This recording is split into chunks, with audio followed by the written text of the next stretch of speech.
Hello and welcome to another update on our micro runaround layout. As you can see from this view, we've done some work on the town scene and the station and the goods yard. So that's giving you an idea now of the concept. As I said earlier, rather than doing the usual village station all on the level, I wanted to do this idea with a raised level. So let's show you some of the things we've done. So this gives you another little view showing you the hotel, which we'll come back to in a minute, and a general view.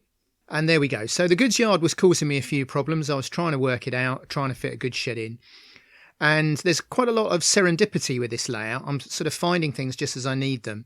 And I found the little goods shed there, a little lock-up shed that I got from Richard's at Ticehurst, the second-hand shop, about 50p. And I realised I could put that on the end, put the crane in there, put the coal bunkers in, and a little coal office, and then I've got a double use. It's a goods shed with a siding. And I can also run coal trucks in and out. It also means if the coal truck's in the way, I've got to shunt it out of the way, so it gives me a lot more shunting. And you can also see the little signal box that will go there. So we move now to a bit of the station area. So this has always been the sort of starting point for me. And it was how I got people down onto the platform. And I happen to have a broken footbridge. Again, nearly all of this came from Classic Rail at Ticehurst. So that cost me, I think, £1. I've sawn half off, and that now runs down to the station really nicely. Now, what this also shows you is the retaining walls. Now, I made a bit of an error where it goes around the curve because the clearances are very tight, and I couldn't put a cardboard 2 or 3 levels thick retaining wall because the coaches would snag. And Douglas suggested and came up with the idea of these are photoshopped. So he's printed them off. We've shaded the inner bit so that it looks 3D. And actually, these look very effective. I did make one error. I stuck them on with PVA, which has made the colour run a bit. But if I use a Pritt stick or a different glue, then they're fine. Now, in fact, you'll find that we've put these on our little online shop because they work rather well. And then you can download them and use them if you want to. There'll be a link in the description, I'm told by my editor. So this then shows you a little bit more of the beginnings of the town scene. Let's move on to the other little bit of detail. So some of you will recognise this. This is the super quick terraced house. I happen to have one that I built, I think, almost before I was into railways. So what I've done here is cut it in half so it becomes a low relief building. And I've got another one of these that I can make. So that makes quite a cheap low relief building. Now, the other option I've got is I got these from a guy on eBay. These are back scene buildings, but as you can see from this, they look very effective. So I'm probably going to use them there where I haven't got any depth. And then this is a great shot Doug's done showing you the street scene. It'll be room there for a couple of little pavements and a road. It's all got to be a little bit reduced, but I just think it makes a refreshing change.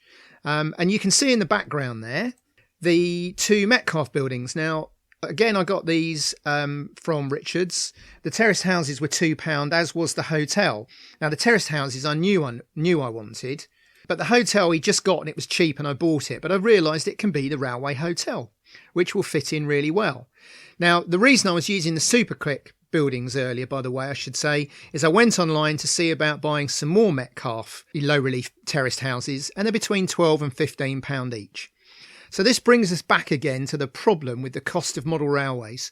Just a row of terraced houses along the back of that back scene would have cost me £40. And this is the problem with it. They're lovely buildings, but 40 quid just to put a row of houses in. So what I'm actually going to do is probably buy another super quick house, which is only £6 new, and cut that in half. And then that will be half the price of doing it the other way. So that also shows you very nicely the cut up footbridge, which is the little entrance then down to the station. And it shows you the railway hotel. And then what I'm going to do at the other end, this is the back of the super quick house I cut up. And I'm going to be able to use that down the other end then to do the rear of some terraced houses. So I'll get 2 low relief buildings for £6 instead of very nearly 30. So they'll look quite nice. And then we've got another little overall scene there beginning to show you how it's all coming together. And I can do a lot of running locos and shunting locos and then have this great back scene. One of our contributors has also pointed out you could, even if you wanted, run a tram line down through the street. But it just gives you an idea of what can be done in such a small space. Again, it is just 1.5 foot across by 4.5 foot long. And then to finish, we're just going to show you a little bit of film of some of the locos running, because I think that's everybody likes to see locos running on a layout. Thanks for your support and encouragement. It's really nice that so many people have been a bit inspired by this idea, and I look forward to seeing the rest of your comments and so on. So as always, thank you for watching.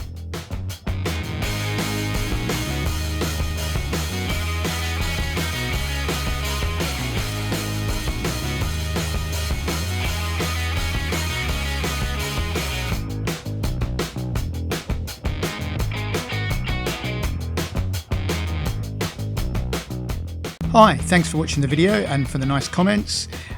Click on the left for a previous video in this series, click on the right for another video you might enjoy, and please don't forget to click to subscribe, like, comment, etc. Thanks again.